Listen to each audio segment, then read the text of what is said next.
Hey guys, how's it going, and welcome to my first look at the brand new commander Ambiorix.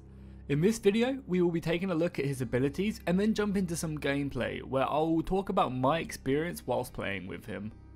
I want to say a massive thank you to Creative Assembly for inviting me up to the studio and allowing me to take a look at the brand new commander and show you guys some pretty awesome gameplay. Ambiorix's first ability is Crippling Shot. This ability is a skill shot that acts much like Focus Fire. At tier 10 it provides 4% missile weapon damage, however before this you'll get a minus modifier on your damage. This however is not the main focus of the ability, it has a chance of both knockback and knockdown. This makes this ability extremely strong as you can stagger cavalry charges and if used correctly even interrupt an enemy player's barrage. I really like this skill as it gives the archer a skill based escape rather than a minus click a button and drop caltrops and you're out of there. The next ability is Haste. At tier 10 this provides a big bonus to movement speed, acceleration and reload time, as well as reducing the effects of negative ground modifiers. This suggests that this ability should be used whilst on the move, so for example you'd shoot this, move to another position, shoot, move to another position, and basically just move around the battlefield whilst putting down a lot of fire on the enemy position. This can also be coupled with your ultimate ability, which we'll get onto in a second, to go ahead and reduce the negative modifiers on that. Okay, so the ultimate ability is From the Shadows, which is a toggle ability providing missile weapon range, missile depression, as well as a healthy reduction in negative ground modifiers. However, these bonuses do have a cost, and that is your movement speed. A whopping 80% at tier 10 is applied when this ability is toggled. So with this ability activated, you'll be very stationary and not have a great amount of maneuverability, leaving you vulnerable to enemy artillery and light artillery fire. However, you can obviously have that extra range to stay out of the enemy positions, and because it is toggleable you can just quickly stick it off. I think it's a 4-second cooldown to stick on and off at tier 10, so it's very easy to get out of positions whilst it's on and you don't have to stay in it for a long period of time, which is really nice. You can also use Crippling Shot with this ability activated, so that will obviously change the trajectory from being really high to being really low. So talking about that, when shooting with From the Shadows toggled, the player's arrows will follow a much higher trajectory than normal, allowing a skilled enemy player to actually dodge these arrows because they're shooting in a really high arc up and then down on the enemy. However, you do get a huge amount of extra range on them shots, so you can kind of just litter the sky with arrows, toggle off From the Shadows, fall back and just keep on rinsing and repeating, basically pushing enemy arrows or your arrows into the enemy position while staying at a really safe distance. Which is going to be great, I think, for taking out light artillery positions and people who are deciding just to box up, because when a enemy team has 4 people all around their archers, it's going to be very hard for them to dodge, this hail of arrows constantly coming in. Also, if you toggle this with your haste ability, you also get a 30% increase in your reload time as well, allowing you to shoot out even faster and faster. And with the extra movement speed you also get from haste, that will also go ahead and negate some of the negative modifiers you do get from the shadows. Overall, I think the new commander will be able to deal quite a lot of damage safely from range, whilst also being able to quickly respond to enemies closing in using that haste ability and just toggling off from the shadows. However, I do think this commander's biggest counter will just be slingers. They have similar if not greater range at all times, and they also do a hell of a lot of damage to low armor targets, which barbarian archers do tend to have. So a skilled slinger player I think will be able to take out this commander kind of somewhat easily. However, obviously, the extra movement speed and stuff will allow Ambiorix to reposition quite a lot often, so that the slinger player does have a hard job, and with the heavy trajectory range, just hiding behind a hill or something will be a real good benefit in an archer v slinger combat. So let's jump into a game right now and we'll see how he plays in the heat of battle. Okay, so we are loading in on Hadrian's Wall, which I think will be a pretty decent map for Ambiorix, because there's 3 lanes in Hadrian's Wall, right? There's top, there's middle, and there's bottom. I guess we're like left and right more so. So because of this, you can actually use your higher trajectory on From the Shadows just to abuse the range from the other side of the wall. If you secure vision by taking the watchtowers, you'll be able to hit a lot of the enemy positions as they try and encroach on you, or if they try and retreat from the safety of the other side of the wall. So honestly, I think this is a great map for Ambiorix, and he will definitely dominate on this style because, yeah, you can just use the wall as cover to, I guess, negate any slingers trying to pin you down, and then just outrange a Kanani whilst Kanani can't even hit you, and you use the wall for cover as well. So you'll be able to just set a hail of arrows over the wall out of vision and do plenty of damage.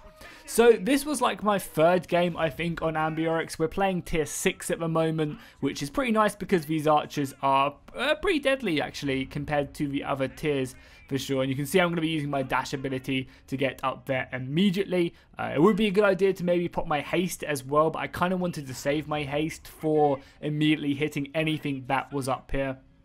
And also I want to say a massive thank you to everyone who did play in this as well. This was obviously recorded at Creative Assembly, so I was playing with all the devs and people from around the studio, which was really awesome to actually play alongside them and have a good battle. However, I feel like that did give me a pretty big target on my head. So right off the bat, you can see I'm popping my extra range right there, trying to pin that down. Unfortunately, it probably would have been a better idea of not to use From the Shadows there, because I shot a lot of my missile shots up and over, whereas in that situation, I think it would have been much more efficient for me just to simply shoot directly at them without From the Shadows on.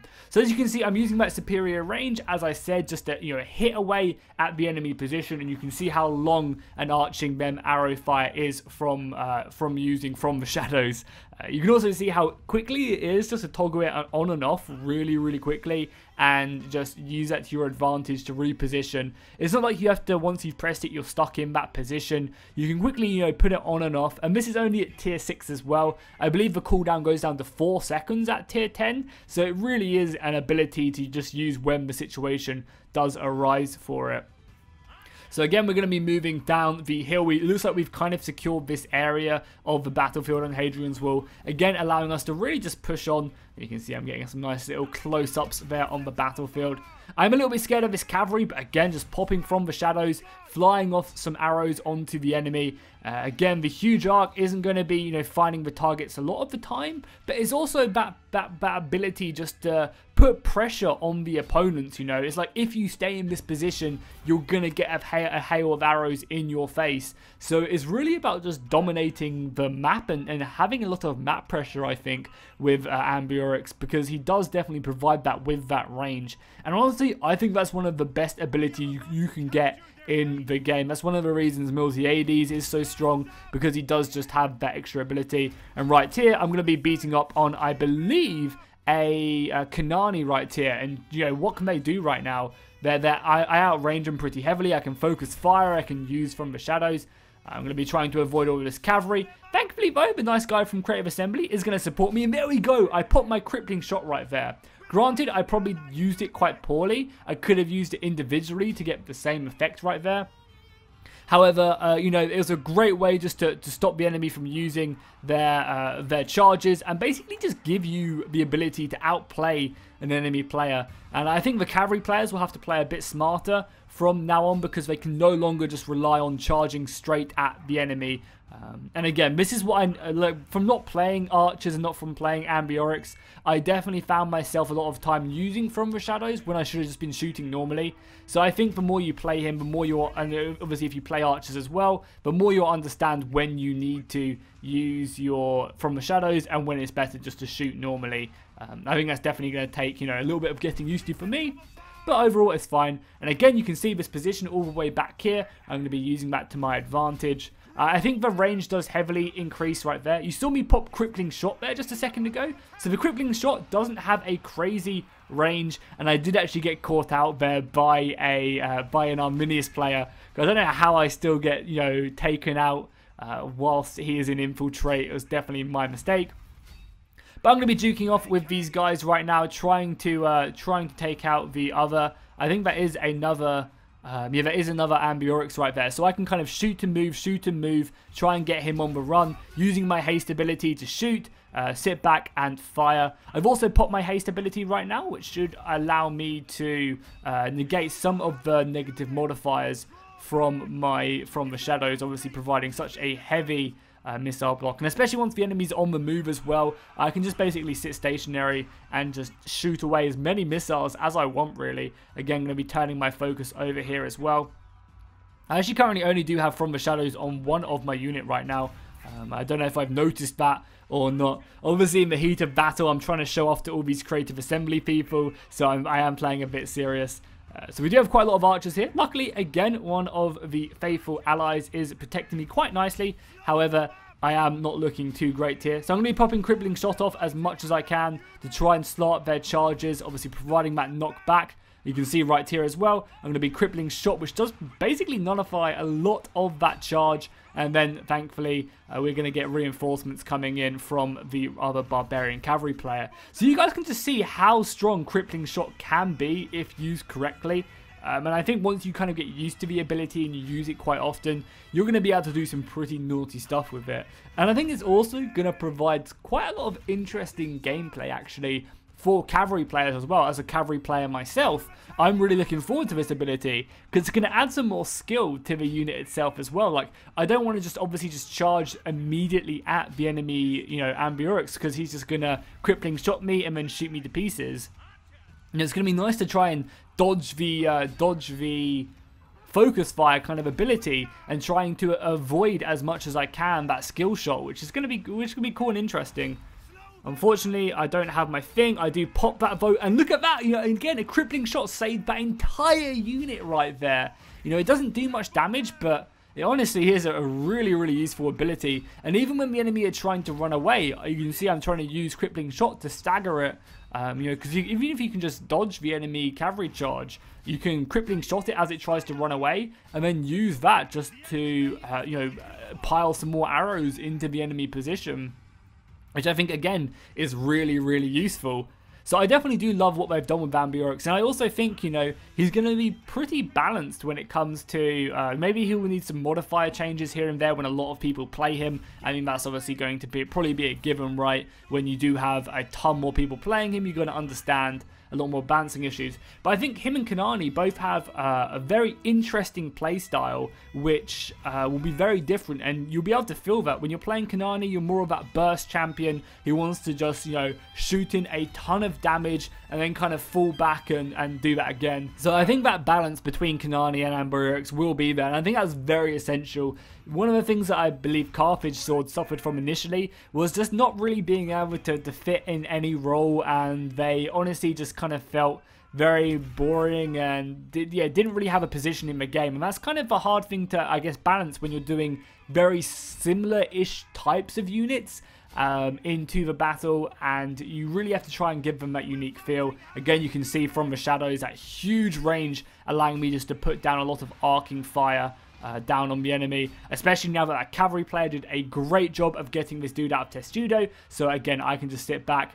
Again, oh yeah, I saw this as well. He's coming in, the Arminius player. He wanted blood. I think a lot of the staff members at Creative Assembly were gunning for me in these battles, using Crippling Shot just to stagger them and continue to get the hell out of here and flee. You're going to see me spreading out my archers as well. Obviously, always trying to pop off Crippling Shot as well whenever I can, allowing me just to keep on pushing off ammunition into the enemy position. You can see I'm just simply fleeing for my life as fast as I can. Whenever Crippling Shot's up, I will use it as an escape as well. And because you're playing like Barbarian Archers as well, you're pretty fast to begin with, so you really can just use that maneuverability to your advantage. So yeah, as I was saying before I went off on this huge tangent, I believe the differences between Kanani and Ambiorix will be, you know, very visible, and I think that was very needed for these types of units. So I think both will play very different, and I think both will be good in their own situations. And a really good player will obviously have to try and, you know, exploit them as much as they can. So yeah, this Arminius has ruined me. He definitely got the better of me.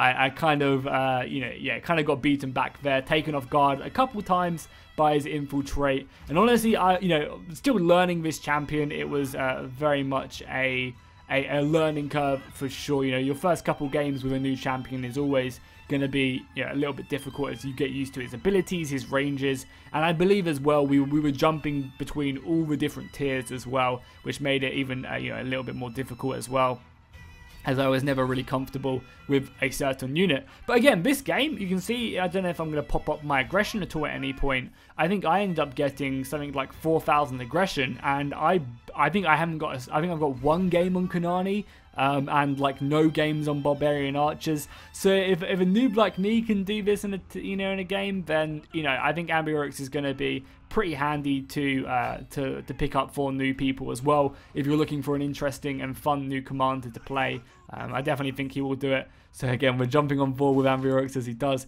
volley up his arrows. Really, really cool model. Also, have you seen how many weapons he has? He has his bow. He also has like a knife on his back. He also has a sword as well, and that shield. He is armed to the tooth. An interesting thing about Ambiorix as well, lore-wise, what he did against the Romans is when the Romans entered into his territory, they kind of got a bit stranded, and he said that they could leave. And this was about 10,000 Romans as war at the time. He was like, yeah, you guys can totally leave, gave this huge speech, and he said that the Romans could leave if they dropped all their weapons and kind of left. And as they started to do that and started to leave, his men slowly encircled the about 10,000 Romans, slowly but surely moving in, and they just cut them to pieces and slaughtered all 10,000 of them after he gave his word that he would allow them to leave.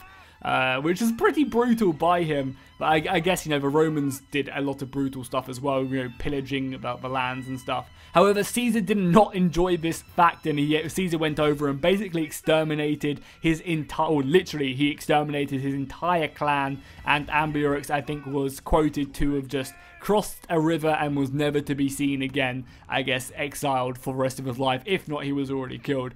But that's a pretty crazy little, backstory by him, and it's just so cool, like, how much they can do with these, there's so many wealthy, like, rich history, wealthy characters that they can just draw from in Total Arena. So, I mean, honestly, I'm really looking forward to what they will do next. So that's pretty much the battle itself. I think I've done a good job of showing him off. Let me know what you guys thought of the character, down below in the comments. Is this a general you're going to be picking up, or are you going to be skipping him, or are you looking forward to playing him? Do you think he's going to be good with any other units? Do let me know what your thoughts are down below in the comments down below. Finally, a massive thank you to Creative Assembly once again for letting me capture this footage. I really do appreciate it, and I mean, this is a commander I have enjoyed. I don't really enjoy playing archers, but with Ambiorix, I definitely did have a good time. So yeah, make sure to drop a like and a comment if you enjoyed it. Let me know what you want to see next in the comments down below, and I will see you guys in the next one.